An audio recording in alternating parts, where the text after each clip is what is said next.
Very important question to answer is this. Those people who says that Christianity is not a religion, are they frivolous and zealous? Do they know what they are saying? Are they right? This is what I want to look into in today's message. And so I welcome you to I Prevail with Joseph Adenuga. As usual, the Lord God Almighty put a word in my mouth to speak to you, to encourage you, to motivate you, to inspire you, and to bless you. This morning, as you listen to the sound of my voice, Almighty God will bless you, make a way for you. God will lift you up and make you great. You will not be stranded. In Jesus' mighty name, I pray. Amen. Now, those who say that Christianity is not a religion, what do they really mean? They mean that Christianity is more than a set of rules. Christianity is an active life. In fact, if you understand what it means to be born again, you will agree with the fact that truly Christianity is not a religion. Christianity is active life of God in a man. In 1 John chapter 5, verse 11, the Bible says, this is the record that God hath given us eternal life. And this life is in his Son. He that have the Son have life. He that have not the Son have not life. He says, these things I write unto you that you may know that you have eternal life. Which means that eternal life is the life of God. That is what it says in John chapter 3 verse 16. That God loved the world, that he gave his only begotten Son. That anyone who believes in him will not perish but have life. He's not talking about normal life. He's talking about the life of God. Everlasting life is the life of God.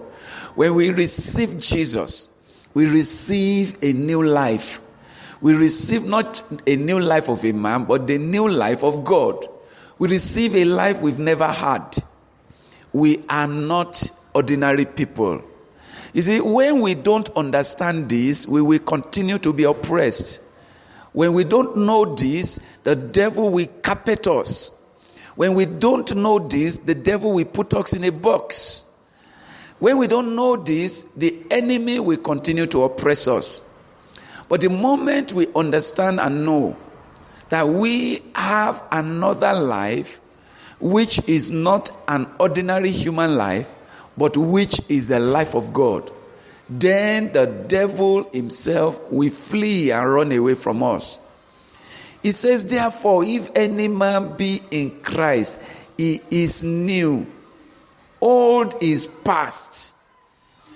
Because I am in Christ, there is something about me that the devil knows. That if I know, the devil will bow down for me and be afraid of me. This is what I'm trying to sell to you this morning. This is what I want you to buy from the Word of God.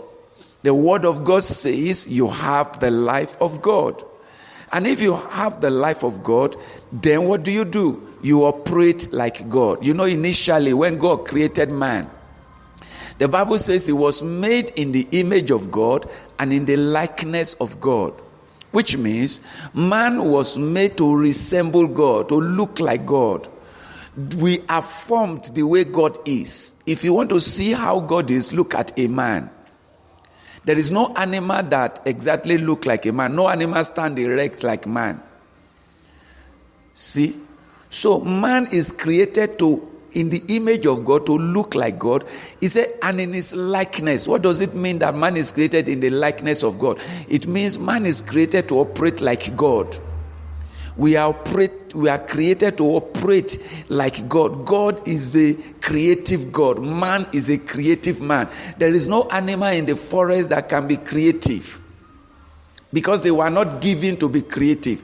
We are created in the image of God and in the likeness of God, meaning we look like God physically and we operate like God mentally and spiritually. We are creative human beings. Let me tell you, no matter what position you are creative. If you are born again, you have the life of God. You have the creative life. You have the life that destroys every situation of wickedness that arises in your life. You have the life of God. You have the glory of God. You are not a nobody. You are not a non-entity. You are somebody. The devil is afraid of you. The devil is only cheating you because of your ignorance. The devil is thriving on your ignorance to punish you and to make you pain. But you see, once you realize what I am saying, that you have another life, that you have the life of God, that you are more than this, you are more than this situation, you can handle this, you are creative, you are intelligent, you are created to operate like God. So from today, you must rise. That's why the Bible says in Isaiah chapter 60, from verse 1, it says, rise, arise and shine, for your light is come, and the glory of the Lord is risen upon you. It's time to rise. Thank you for listening. You are able to hear this because of partners. God bless our partners. Anywhere you get this, if you want this on WhatsApp, or you love this message, you want to be a partner with us, to sponsor us, to send this word to more people around the world, just save my number with I Prevail. My number is +27 740302 Save it right now with I Prevail. Go to your WhatsApp, say add me if you want to receive this on your WhatsApp, or partner if you want to be a partner with me. God bless you as you sow your seed in this ministry in Jesus' mighty name. Thank you very much. This is the pastor of Prevailing Church of Christ, South Africa, signing out and saying to you, be blessed and remain blessed. Hallelujah.